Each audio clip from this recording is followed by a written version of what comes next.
मयूरभंज जिला बांग्रीपुसी थाना अधीन अलागुंजारे थिबा सरस्वती उच्च विद्यालयर जड़े नवम श्रेणी छात्र जीवन हारी जहाँकि गत विलंबित राति स्कूल गृह भितर छात्र जनक बेकरे गामुछा लगाई जीवन हारी तेबे एही घटना जनापड़ा पर मृत छात्र परिवार और अंचल रे सुकर छाया खेली जाइछि।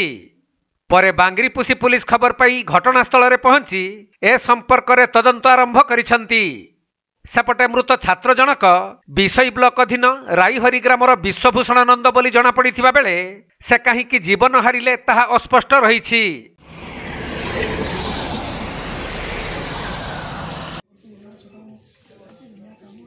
मयूरभंज तपन कुमार दंडपाटक रिपोर्ट, कोणार्क लाइव।